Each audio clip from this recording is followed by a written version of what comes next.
Friends, and happy Sunday. We are going live across multiple channels right now, so just bear with me 1 second while I make sure that everything is up and running. But thanks so much for being here, and I'm really glad to have you here. Like I said, I'm just making sure I'm going live across multiple channels right now. And it will be just one moment while I figure out a technical difficulty here, because I'm clearly not that talented at these things. But bear with me, going live right now. Thank you so much for being here today. Glad to have you.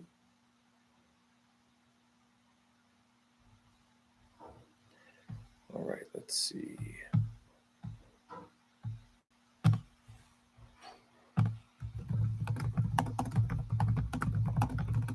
I promise I am almost done.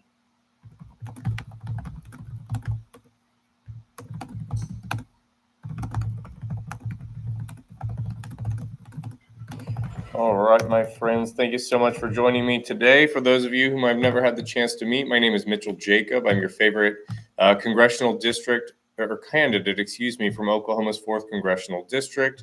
For those also who aren't aware, I'm running in Oklahoma's 4th, which is currently Tom Cole's seat. So if you're interested in unseating Tom Cole, then I could certainly use your help to make that happen. So the way I want to start this live stream is to start by acknowledging that today is the 84th anniversary of Pearl Harbor, a day that is so monumental and important for this country, for those who have served, for those who continue to serve.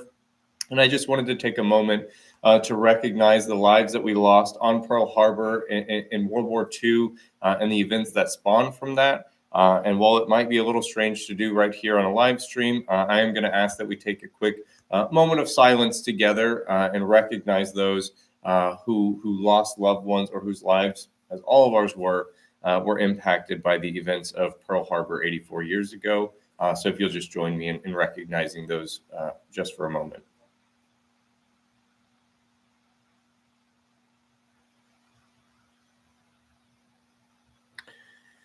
Well, thank you so much, and it's so great to be here with each of you today. So my name is Mitchell Jacob, again, your favorite candidate for the United States Congress, and I'm running for Oklahoma's 4th Congressional District, which includes 13 full counties right here in Oklahoma. So that's going to be Cleveland, Comanche, Grady, Garvin, McLean, Oklahoma, Cotton, Tillman, Love, Jefferson, Murray, Stevens. I'm sure in that long list I've missed one or two, and I do apologize. But basically, it runs from the Red River, the Texas-Oklahoma border, all the way to Southside Oklahoma City, and it takes up a little small portion of Oklahoma County, that part that goes up to Tinker. And the person who currently holds this seat is Tom Cole. So if you're interested in unseating Tom Cole, then I encourage you, get involved in the campaign. Mitchell Jacob for Congress. Let's make a difference. Let's create a campaign that everyone, including you, feel comfortable joining, because there's plenty of room for you in this campaign, and I could use your help to make a difference. So a few things I wanted to go over, my platform, why I chose to run, and how we can make a difference together. So I'm running on 3 very simple things, my friends. And the first one, between you and me, I always thought was simply a prerequisite for running for political office, but unfortunately is an actual plank of my campaign and something that I have to run on, and that is strict adherence to the United States Constitution. That Constitution, which was signed 249 years ago now, is not a suggestion. It's not just a piece of paper, and is not a set of mere guidelines that we can choose or not choose to follow. That Constitution, in my opinion, is the governing document for the United States of America, and everyone, regardless of their position, is required to abide by that. Whether we're talking about Donald Trump, whether we're talking about a head of an agency, or whether we're talking about a member of Congress, the United States Senate, whatever the case may be, if you want to be an elected official in the United States of America, you must abide by the United States Constitution. And that is a simple pledge, is that I've swore an oath when I enlisted in the United States Army, And I swore an oath when I was sworn in as an attorney to support and defend that Constitution of the United States from all enemies, foreign and domestic. It has no expiration date, in my opinion, so far as I'm concerned. And I will continue to fight on behalf of that Constitution, your rights, and what it means to be an American. My second plank, my friends, between you and me, I think that the greatest long-term threat to the long-term health of our democracy is our exploding national debt. In case you're not aware, we currently owe $38 trillion as a country. And we are hemorrhaging right now, according to treasury.gov, $1.15 trillion per year on net interest or the debt service of that staggering amount of money. To say that a different way, the United States of America is spending $93.5 billion every single month just on interest on just the federal debt. And if you're like me, that number doesn't mean anything. What do I do with $95 billion per month? How do I put that into context? So I've done a lot of math for you. And if I said it backwards a second ago, I apologize. 95.3 billion is what 1.15 trillion divided by 12 equals. And I've done the math. So the state of Oklahoma, as an entire state, all of her agencies, activities, employees, programs, whatever the case may be, has an annual budget for this fiscal year of $12.08 billion. That means that 1 month's interest by the federal government will fund the entire state of Oklahoma for 101 months, or for 8 years and 5 months.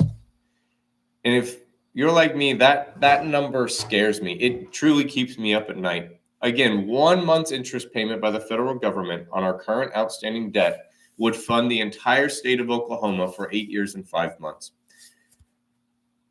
That scares me. It truly keeps me up at night. And that means that we are choosing as a country, instead of living within our means, as I heard my whole life, or avoiding debt to pay for our lifestyle, that we're choosing to continue to fund the entirety of the government through debt.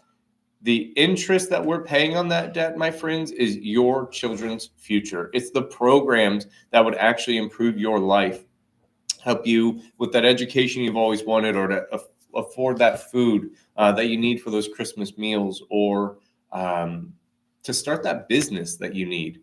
And instead, we're spending extraordinary amounts of money on just interest, on just the debt. So that's number 2 for me. And number 3 is public education. I am proud to be a product of public schools. And my 5 boys are also products, or at least attending public school. And they're going to continue to do so. And I want to increase the quality of that education that your children and mine are receiving on a daily basis. It is so critically important that we have a well-educated population for just a variety of reasons.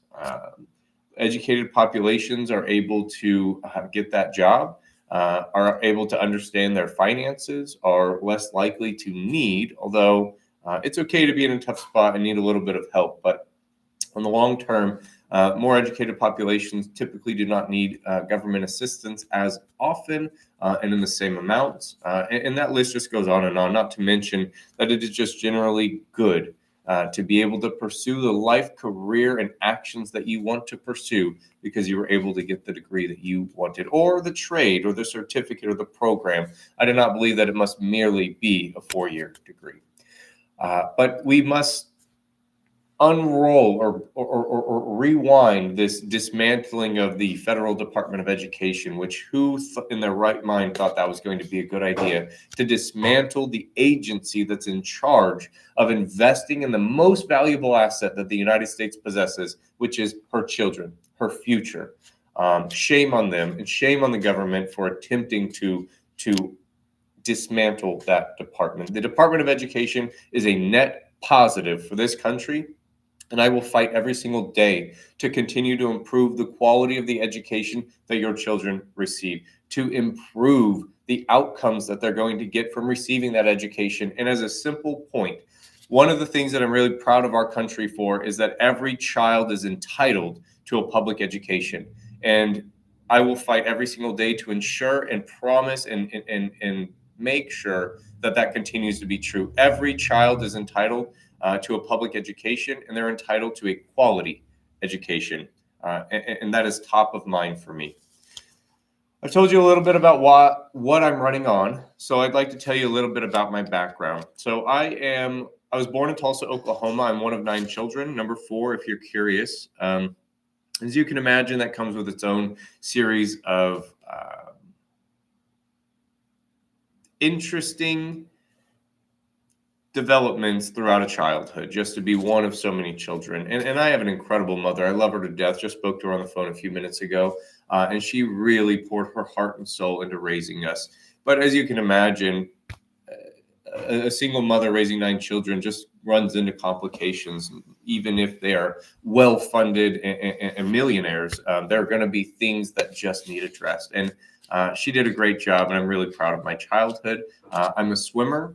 I was a competitive swimmer for a long time, and this coming summer will mark 22 years since I started my career, but my path as a swimmer. Competitively swam for many years and across many states, went to regionals, divisions, all that good jazz, and had a lot of fun there. But from there, we moved a lot when I was a kid, multiple states, multiple houses, things like that.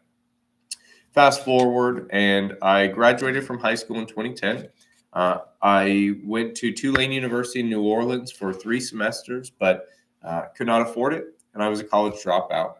At that time, so we're talking 2012, I was blessed enough. So this is in the wake of the Great Recession, the housing collapse. I received a job selling mortgages in HARP 2.0, the Home Asset Recovery Program. I believe it's been a long time since I thought about HARP. But just helping underwater loans get out. But it was purely commission. And I realized I hate sales.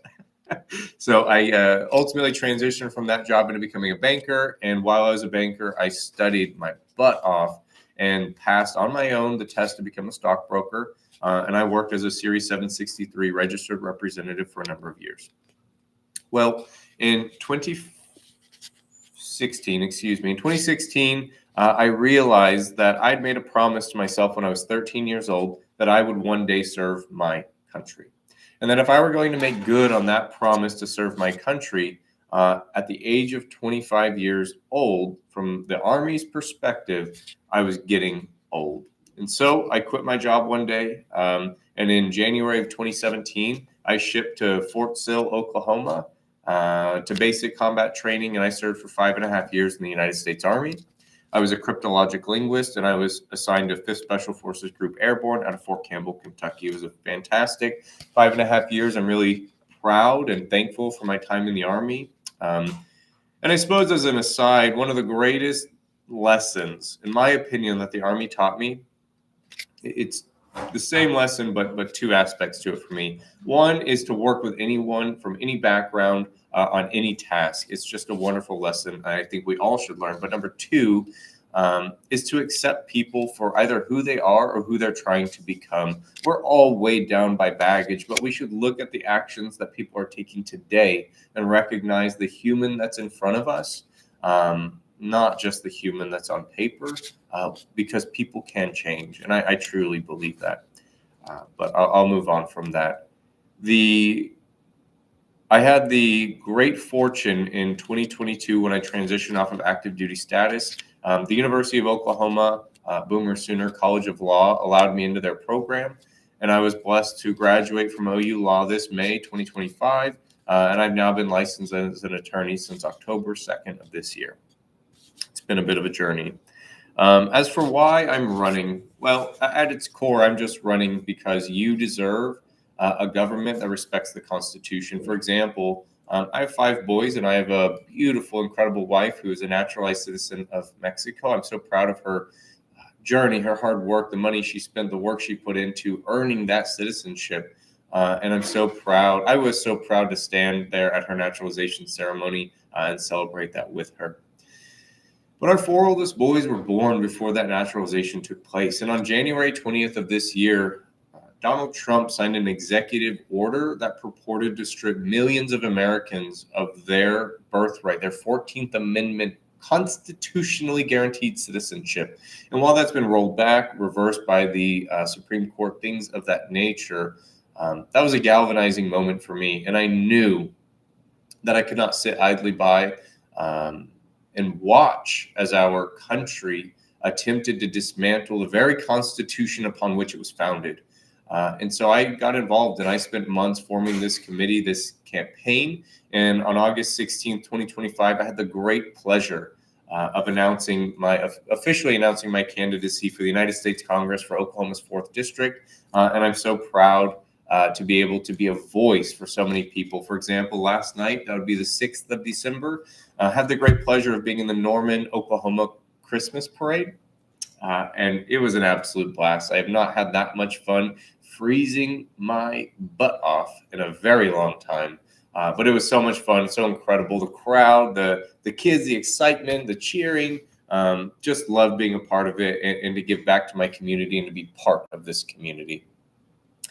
But beyond that, it's been a bit of a journey, and I'd like to tell you about 3 things that I want to accomplish when you elect me to be your next congressman for Oklahoma's 4th District. For example, number 1 for me, and this might resonate with you, if you or a family member or a loved one has ever had health insurance and had a doctor recommend a particular course of treatment, a surgery, whatever the case may be, but then that got denied by the health insurance company as if it somehow had the right to interfere in your health care, then this one goes out to you. So the DNA Act, Doctors Not Accountants. What I believe simply is that if a doctor who is licensed and has taken that Hippocratic oath recommends a particular course of treatment, a surgery, whatever it is that they think is in your best medical interest, that the health insurance company does not have the right to deny that coverage unless 2 duly licensed physicians who have also taken the Hippocratic oath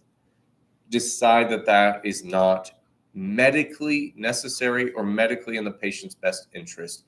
No more should accountants or account managers or whomever is running those programs make medical decisions on behalf of providers or patients. That is only for doctors, and only doctors should get to make those calls.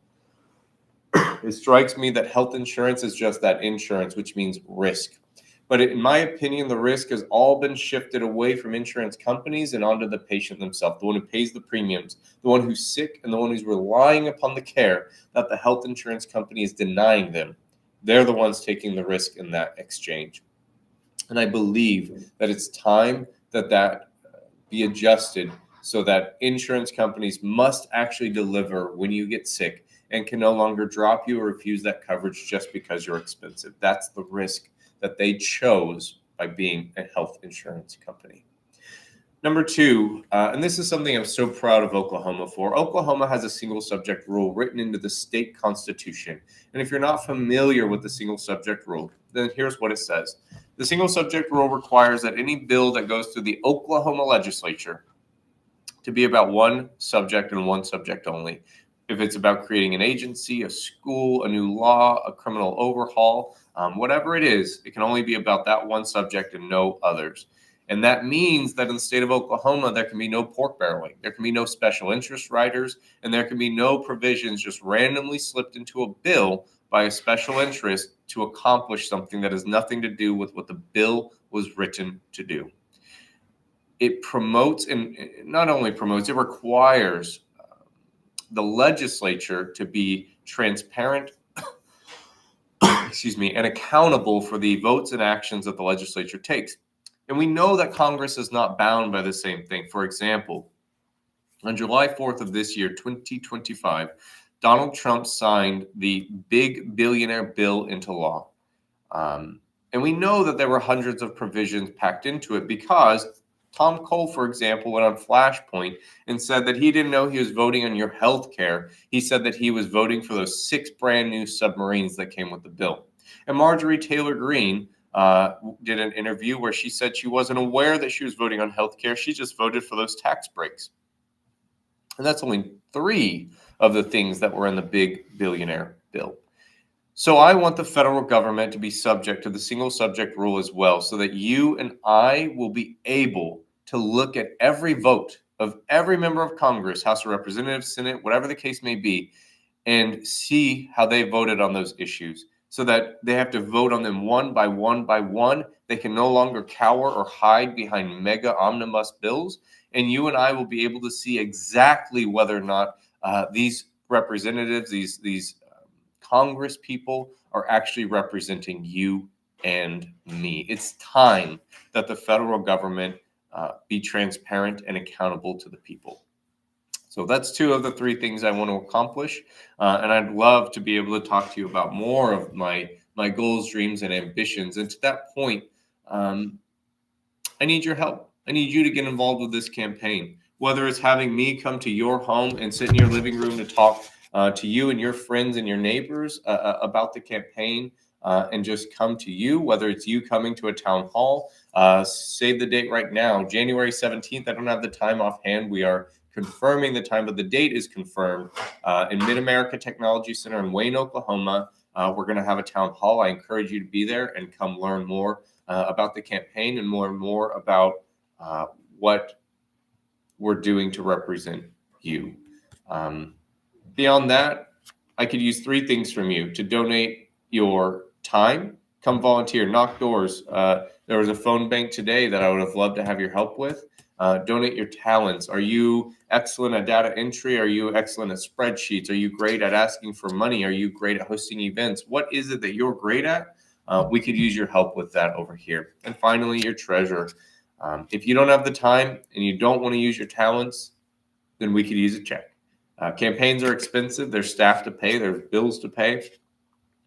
There's literature to print and so much more. You might be blown away at how expensive it is to run a campaign. We could use your help financially as well. And I know in December that it's a lot to ask for financial contributions while people are also buying presents and so much more. So if that's what you want to do, then we're also doing a toy drive right now. Toys for Tots we've filled up half of the box that we have over there.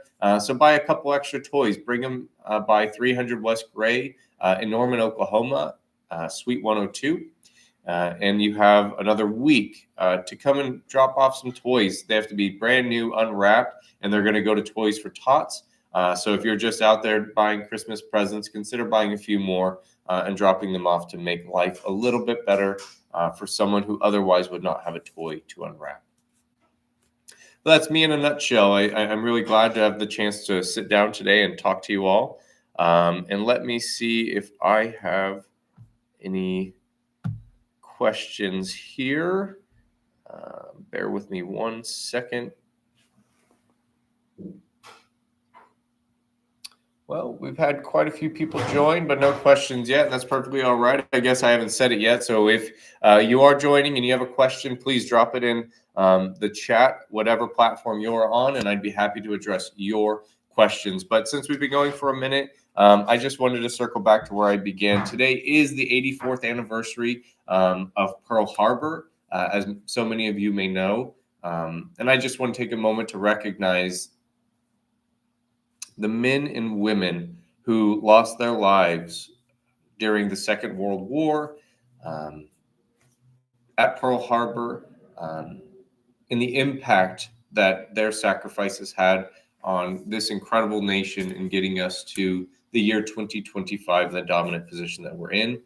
We are an incredible nation, and we are eternally grateful for the men and women who have served, and specifically those who served in Pearl Harbor and in the wake of that in World War II. I'd be remiss not to go over that on this 84th anniversary. I do have a question in the chat that has come in regarding the minimum wage. And I'll say it. So there are three ways that I analyze the minimum wage question. Number one is that it's too low. I suppose I'll start there. But I'll start with saying that I don't think, raising it at the federal level is the approach. So let me get into why I say that. So number one, in the state of Oklahoma, if you believe that the minimum wage is too low, and for those who aren't aware, the current minimum wage is $7.25 per hour, and it has been $7.25 per hour since 2009. 16 years, it has not changed. Well, if you live in Oklahoma, then no worries. On June 16th of 2026, next year, in the primary election, State question 832 is on the ballot, and state question 832 will raise the minimum wage in Oklahoma to $15 per hour by the year 2030. So if you would like a higher minimum wage in the state of Oklahoma, then make sure you get to the polls for the primary on June 16th, 2026, and vote on state question 832 to increase the minimum wage right here in Oklahoma. But that brings me to why I don't believe that the federal minimum wage would be the way to address that. For example, raising it federally to $15 per hour would absolutely make a huge difference in Oklahoma, Arkansas, Indiana, Alabama, Mississippi. But if we raise it to $15 per hour at the federal level, if you live in Hawaii, Washington State, Florida, New York State, for example, you probably wouldn't even know that the minimum wage went up because that wage will not sustain a life, I guess, in those particular jurisdictions, states, excuse me. And so I don't believe that the federal level is the way to do it. And I certainly support the state questions and initiatives at the local level to create minimum wages that make sense for those states or local municipalities. Just so you're aware, in Seattle, for example, about 10 years ago, the city of Seattle Washington raised the minimum wage for the city to $15 per hour, again, about 10 years ago. However, the reason we have not seen such an initiative here in the state of Oklahoma is in the wake of that, the Oklahoma legislature actually passed a law preempting minimum wage, or to say that a different way, your Republican supermajority Oklahoma legislature passed a law saying that no local government below the Oklahoma legislature could ever change the minimum wage. You can have whatever opinion you want on that, but the legislature made that illegal for municipalities like Oklahoma City, Tulsa, Norman, whatever, even county level, to raise the minimum wage for their city or county.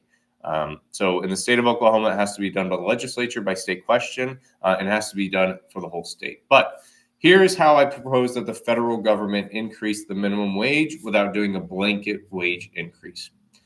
Have you ever wanted to start a business? Have you ever wanted to own a business? Do you have talents that you would like to employ for the purpose of working for yourself? Then let's have a conversation together, because I believe in building the Small Business Administration. I believe the small business is the lifeblood of this country. And I want to see more people able, if they want, to work for themselves rather than a corporation. Again, only if they want, and to make that more available. But here's how I would go about addressing the living wage in that scenario.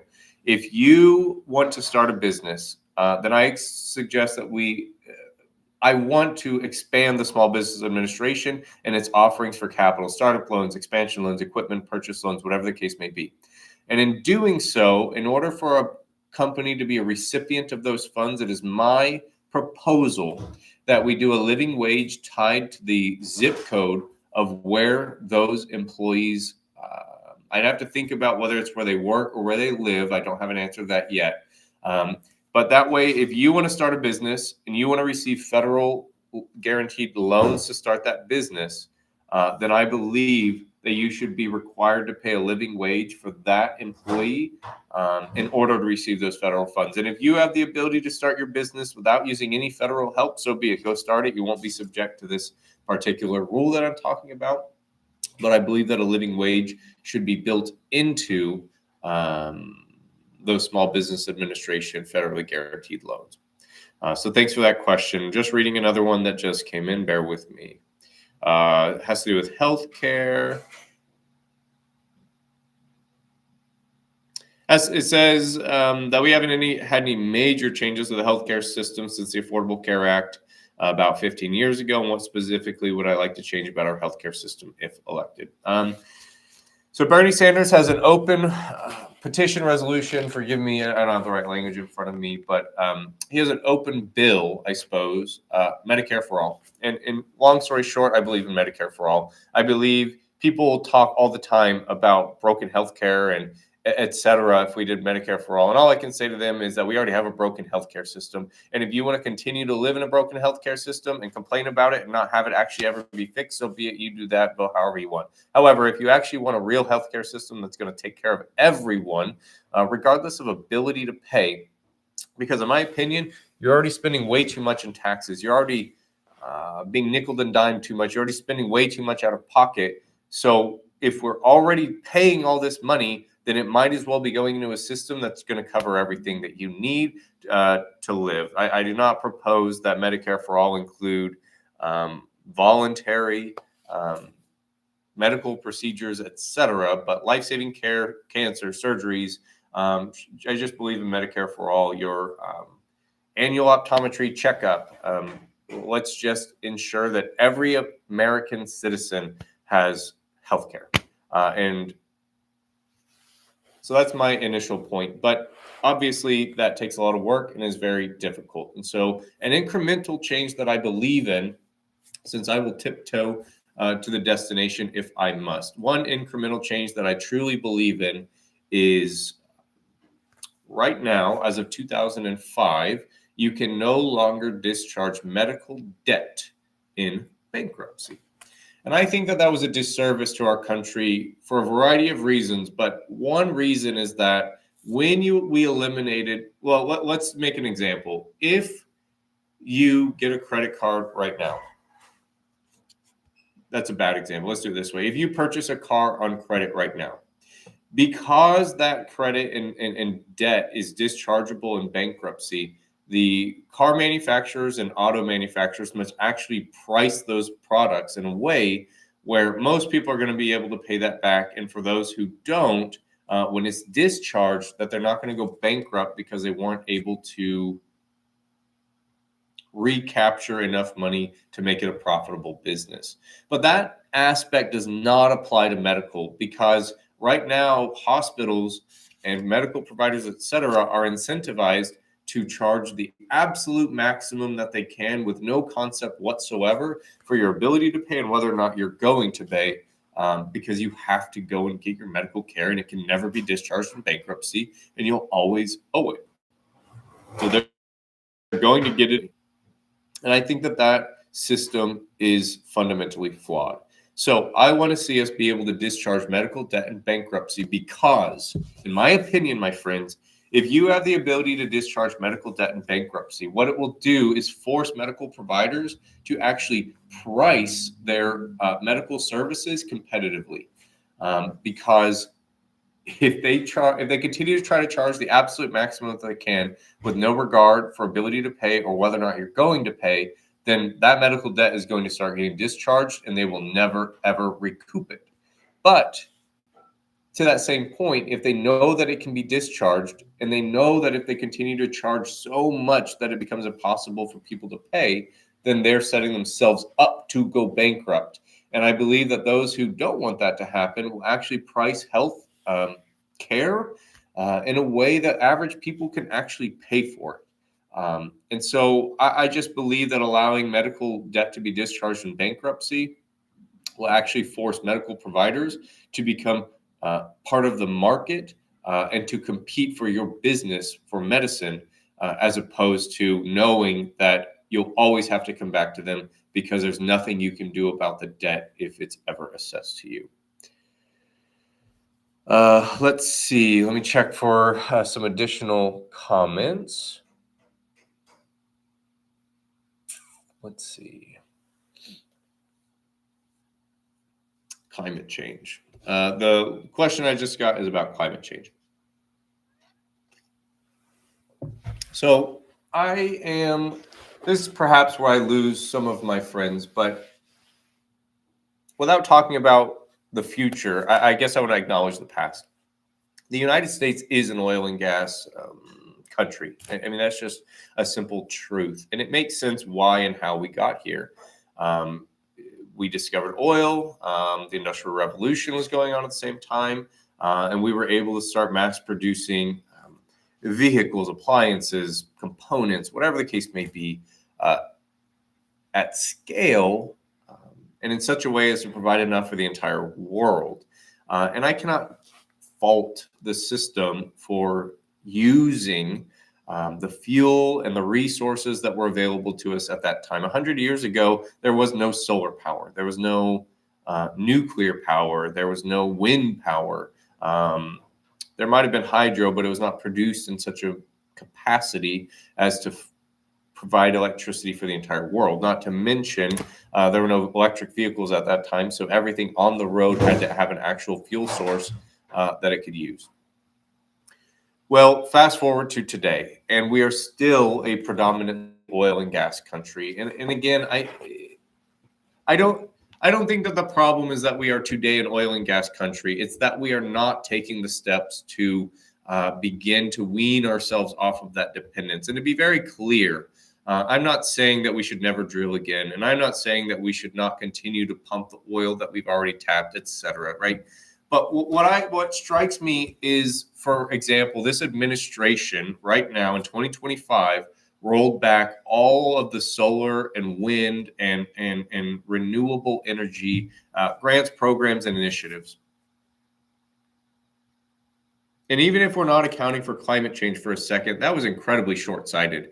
Those programs were going to provide great, well-paying jobs, union and non-union, to hundreds of thousands of Americans to go in skilled labor and installers and electricians and so on and so forth. They were going to produce so much value for this country, even without contemplating the actual climate change impact that it would have. And so moving on to climate change itself is, it strikes me a lot that people who are anti renewable energy talk about things like eagles died, which is a tragedy. I want to acknowledge that for a second, or that solar panels are inefficient and things like that. And I say that those things are true. That is true.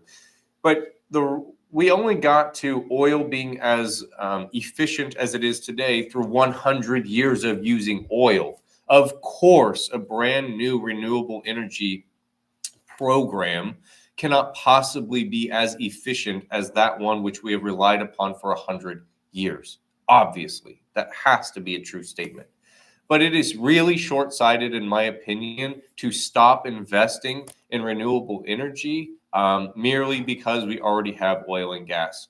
Why aren't we developing both at the same time? It is true that all the electricity and all the buildings that I can see from where I'm sitting right now is fueled either by wind or natural gas. But that's only true in 2025. So what about 2050 and 2075 and 2100? I believe that it is incumbent upon this country to diversify its energy portfolio. For those in Oklahoma who are not aware, in 2022, 46% of all of the electricity that was generated in and by the state of Oklahoma was wind. And if we add hydro from the Grand River Dam Authority, GERDA, more than 50% of the electricity that we produced in 2022 at the state of Oklahoma was produced as a renewable resource, and only in a little less than half was produced through oil, gas, or something like that. And I think that we should continue to invest in that. Even the most lucrative investments in my stock portfolio are only a fraction of my stock portfolio. I've never put all of my eggs in one basket. And that's why I think it's incredibly short-sighted to eliminate all investment, all research, all innovation in renewable resources and renewable electricity specifically, when the value that it could have to our country and to our employees is unimaginable, and not to mention the fact that it will help with climate change, which is obviously something that we should be fighting for. But I do not believe that as a result of climate change, we should get rid of oil and gas, but we should be diversifying our generation portfolio and more accurately, allowing those who want to build solar farms, who want to build wind farms, to continue to do so. I simply, once again, do not understand the short-sighted perspective of rolling back all renewable energy grants, programs, and initiatives simply because we want to drill, baby, drill. You can drill, baby, drill while researching the efficiency of solar energy. Those two are not mutually exclusive. And I'm really tired of short-sighted politicians and administrations that only want to focus on that which already exists and do not seem to have the brain power to contemplate that which could exist if we would just put a little bit of effort and thought into it. So thank you for that. Let me take a quick look here, my friends. And for those who are just joining, stand by. Sorry, I was getting a bunch of questions that I were hidden, and I do apologize. 1 second.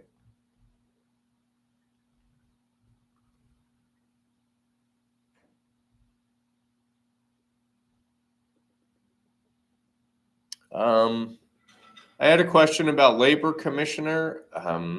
At this particular time, I am not familiar with the candidates who are running for Oklahoma's labor commissioner. So I would love to answer that question, and I will answer that question. I just don't even know who's running for it right now, so I don't have any particular views on the candidates for a labor commissioner today. Forgive me. I need to do more research on that. As you can imagine, it's been wild just trying to keep up with this campaign alone, not to mention others. So forgive me on that. That is, I admit that is a lack on my part, and that I do need to do more research into more people. Let's see. All right. So for those who are just joining, my name is Mitchell Jacob. I'm running for the United States Congress, your favorite candidate for United States Congress. I'm running for Oklahoma's 4th Congressional District right now. That seat is held by Tom Cole, Chairman of the Appropriations Committee. Tom Cole has held that seat for 23 years now. And it's just time for Tom Cole to retire.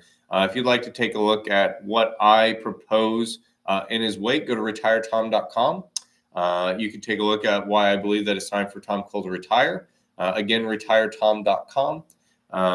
And you can see exactly why I think it's time for Tom Cole to retire. But just want to take a moment once again to recognize that today is the 84th anniversary of the Pearl Harbor bombings, that catastrophic day that woke the sleeping dragon. I want to recognize the families, the service members, all of those who lost lives, lost loved ones, and who have been impacted by the wake of Pearl Harbor, World War II, and everything that has come from that. So I'm very grateful to all of those who served, who allowed this country that I love so much to continue to exist the way she does today, who laid down their lives, or at least put them on the line to ensure that you and I live in the greatest country in the world. So thank you to everyone who served in World War II, leading up to it, and all those events. Let's take a look here. So for those who also aren't aware, the 4th District goes from Texas all the way up to Oklahoma City. It goes from Pontotoc County all the way to Stevens County. It's a huge district, 13 full counties, part of Oklahoma County, making 14 counties that it encompasses. I'm running on strict adherence to the Constitution. I'm running on eliminating federal debt, or at least starting with getting balanced budgets, and then we can work on paying down that debt. Because in case you didn't know, we owe $38 trillion today. 8 years ago, my friends, 8.5, I suppose now, but 8.5 years ago, we only, and it's mind-blowing to say only, we only owed $16 trillion. That means in 8.5 years, we have added $22 trillion to the entire to the federal debt. If you want a little bit of context there, China's GDP in 2024 was $19 trillion. That means that in 8 years, the United States of America has added more debt, not brought its debt up to, added more debt than China's entire GDP. We are hemorrhaging cash in this country. And I grew up being told, live within your means, avoid credit card debt, don't leverage your future for things you can't pay for, whatever. All that stuff about debt and credit and being fiscally responsible and taking care of things and paying with cash. And yet the federal government is not living up to those obligations. Since the year 2000, we have not had a balanced budget. And it is time that the federal government gets its act together and get a balanced budget. We are paying way too much money. Your children's future is what we are paying in debt every single month. For those who aren't aware, we hemorrhage $95.3 billion per month on just interest on just the federal debt. That number is huge. So here's context. 1 month's interest payment would fund the entire state of Oklahoma for 101 months. That's not a typo. That's not a misspeak. 1 month's interest payment on just the interest on just the federal debt would fund the entire state of Oklahoma's annual budget for 101 months, for a little over 8 years. That's how long 1 month's interest payment would fund the government. That's how much we're paying in interest by the federal government. And it's time that the federal government get its act together, balance its budget, and stop raising the debt. I'll get off my soapbox and high horse there. And number 3 for me, the third reason I'm running, or plank of my campaign, is public education. Your children deserve a quality education. Every American child deserves a quality education. And I'm here to fight on behalf of that education, to fight for better outcomes and better results of the education, whatever that may look like.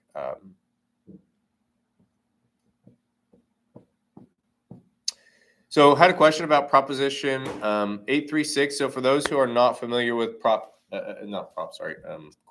state question, SQ, State Question 836, that's the open primaries. And basically,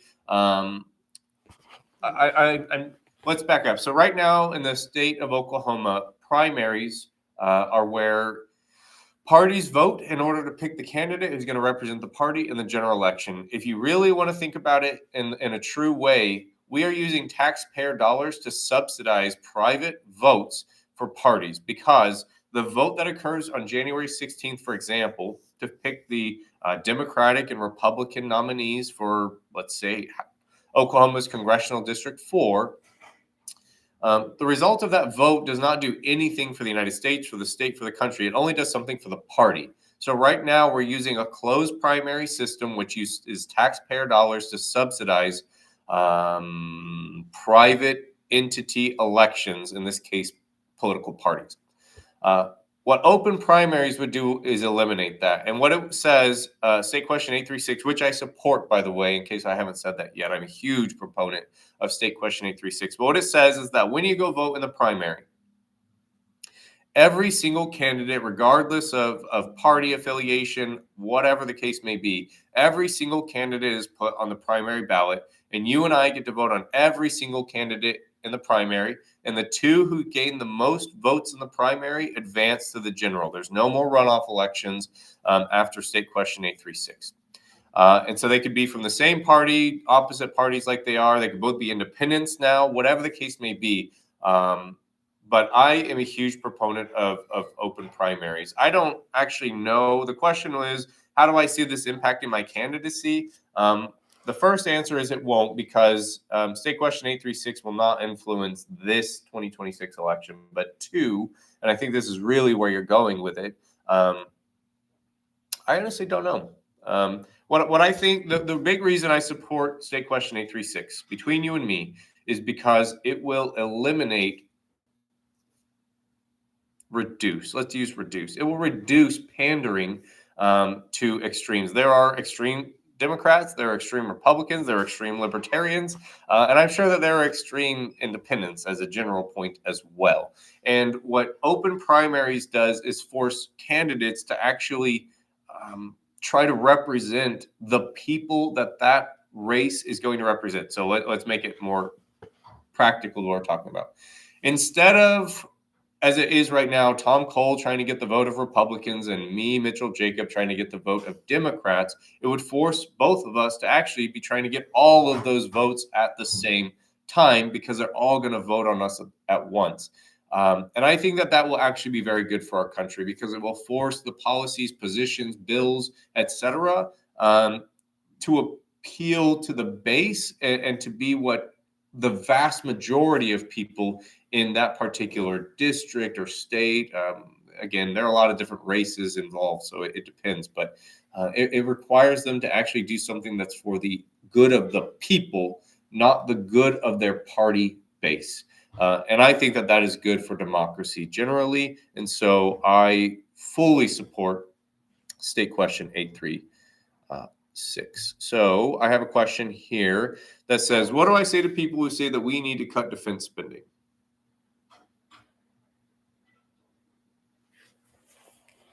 Just gathering my thoughts, my friends. Bear with me 1 second. I think that that is hard. So right now we're spending about $1 trillion per year as the United States of America on defense spending. But if you've never done a deep dive into the specifics of the federal government's allocations for defense spending, that there are two ways to think of defense spending. Number one is mandatory spending. So, for example, right here in Oklahoma's 4th District, we have Fort Sill, Fort Sill has expenses every single year: staff, land, maintenance, upgrades, electricity, just so on and so forth, that are mandatory, that must be paid for year after year, month after month, cycle after cycle. So we have a lot of mandatory spending for the Department of Defense. And then separately, we have discretionary spending for the Department of Defense. It depends on what bucket you're trying to get at. So I'm going to pause on answering this question for a second, see if the person who asked that question wants to clarify within any of that. It's okay if you don't. I'll answer it as is. That's fine. But I wanted to go over something really quickly in the budget. So I crunched the budget for so fiscal year 2025, the one that just ended, forgive me. And I was looking at our mandatory, discretionary, and net interest spending. And I came to a really alarming realization that I just wanted to share with everyone really quickly. So I did the math. So when you go to treasury.gov, it actually just breaks everything out by bucket and by line item and by allocation. And it doesn't really show you everything together. And I'm assuming that's on purpose. So I actually broke it all down and went and pulled our revenues, pulled all of our expenditures, et cetera, and put them all next to each other.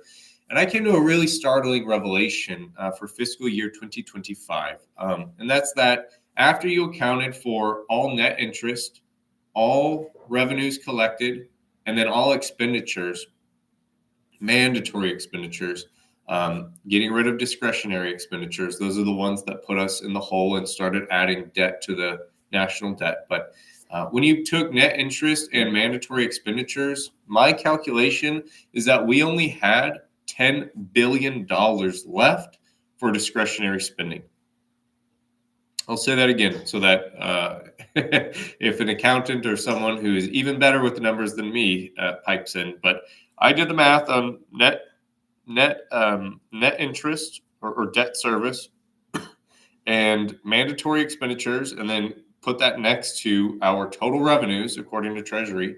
And what I calculate is that discretionary spending, if we were to have had a balanced budget in fiscal year 2025, only left $10 billion after net interest and mandatory spending for discretionary spending.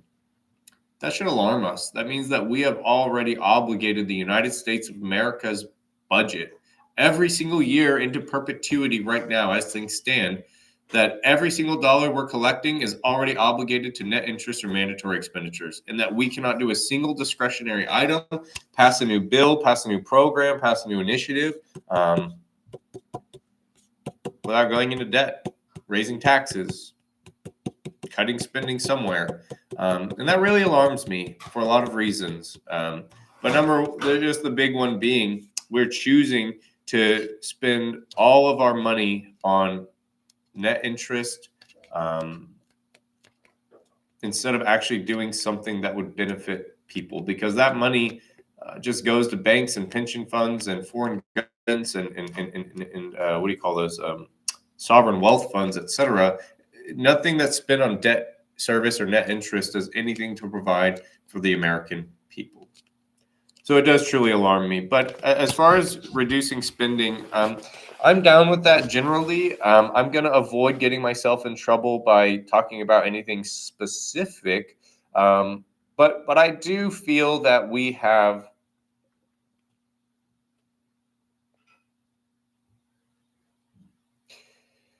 So the United States has not been attacked on her own soil since 84 years ago today.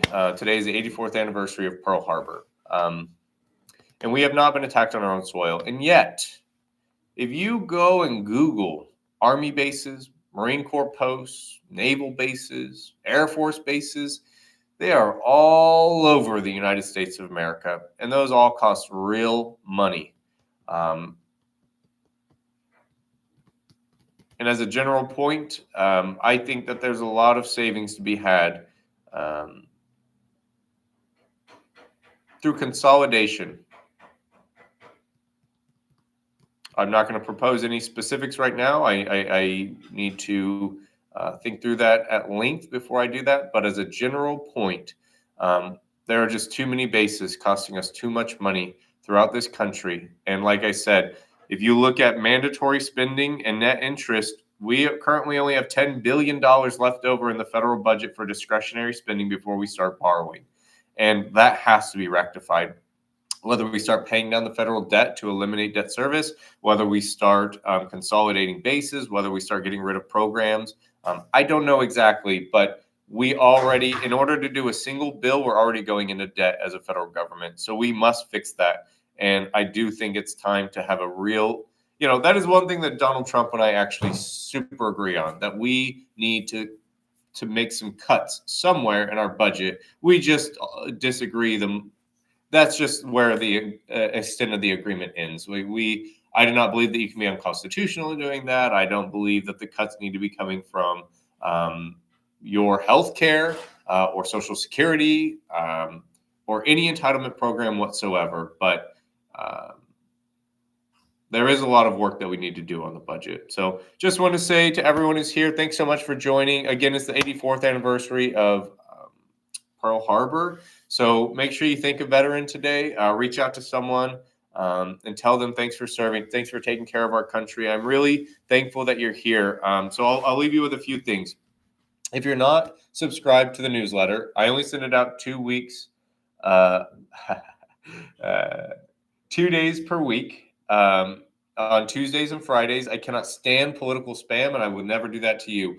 But on my website, mitchelljacob.com, at the very top is a subscribe now. I encourage you to subscribe. We had a phone bank today. We were in the parade yesterday. We're knocking doors soon. And you can stay up to date on all of that by joining the newsletter.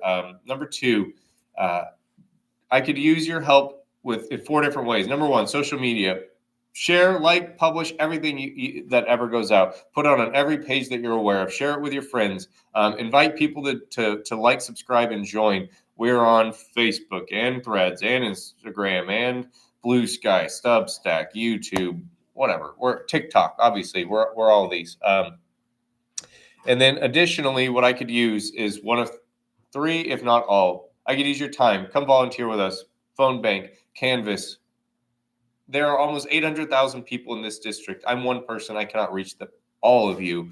So I need your help. Join. I really could use your help. Your talents. Are you good at data entry? Do you own a house cleaning service that you'd be willing to come once a week to the HQ and clean it? Whatever your talents are, there's a way that they would benefit the campaign, and I could use those. And number 3, if those don't work for you, or in addition to those, I could use your treasure. Campaigns are wildly expensive. And so if you have the ability to contribute, do so. Right now, I recognize that it is holiday season. So if you're out buying gifts, we're also doing a Toys for Tots toy drive. It's back there. I should have brought it so you could see it. Forgive me. But if you're buying gifts, then buy a couple more. Come drop them off at 300 West Gray, Suite 102, so that we can make somebody's Christmas a little bit brighter who is not going to receive anything for Christmas. And I am being told by TikTok that my live is going on too long, so it wants me to get off. So I just want to say thanks so much, everyone, for joining. It's really been a pleasure getting to talk to you today. My email, let me give you my email and my cell phone number right now. and you can reach out with your questions, comments, or concerns. So my email, mitch@mitchelljacob.com. Shoot me an email. Be happy to chat. It goes directly to me.